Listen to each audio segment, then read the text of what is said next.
So earlier, when we created a view, I briefly explained what a partial view is. In this video, we're going to take a closer look at partial views. So in Solution Explorer, open up Views, Shared, Layout. This is the Bootstrap template that defines the overall look and feel of our website. So we've got the standard HTML head and body sections. Inside the body, we've got a div that represents our navigation bar. Let's collapse this, hold down Control and press M twice. Below this nav bar, we have a container for our pages. Note this call to render body method. So what we put in our views will be placed here when the view is rendered. And you can see below that we've got a horizontal line and a footer. Now, I told you that a partial view is like a small view that we can reuse on different views. But partial views are not necessarily for reusing markup. Sometimes we can use them to break down a large view into smaller, more maintainable partial views. For example, let me expand this navigation bar element again. You can see that we have a fair amount of markup on this view. While this is not terribly bad, we can improve the maintainability of this layout by extracting the part that represents the navigation bar into a partial view. So let's do that. Back in Solution Explorer, right-click Shared, Add, View. By convention, we prefix partial view names with an underscore. So let's call this underscore nav bar. We need to tick this checkbox here.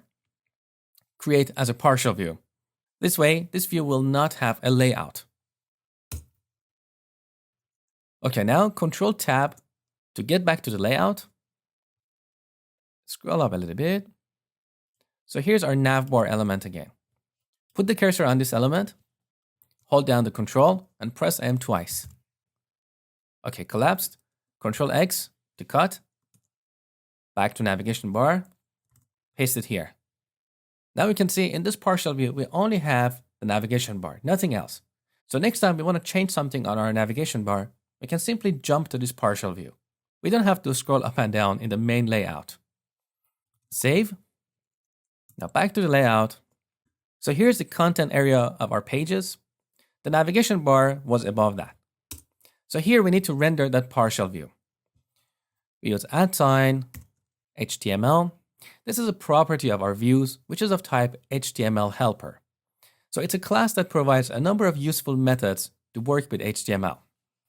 We're going to use the partial method. Here we pass the name of our partial view, underline navbar. That's it. That's how we use a partial view on another view. Now, optionally, we can pass a model to this partial view as the second argument of this partial method. Now in this case, we don't have a model in our layout, but let me temporarily just declare a model for demonstration. So on top of this view, I'm going to add the model directive. And let's set this to random movie view model. Now here, if I don't specify a model, the model that is currently passed to this layout view will be automatically passed to this partial view. But let's say this navbar expects a movie, not the entire random movie view model. Then we can supply a model as a second argument. So model.movie. Okay, we've covered a lot of ground about various components of ASP.NET MVC. So in the next lecture, you will get a cheat sheet to quickly overview the materials in this section. And then I'm going to give you an exercise to put what you have learned in action.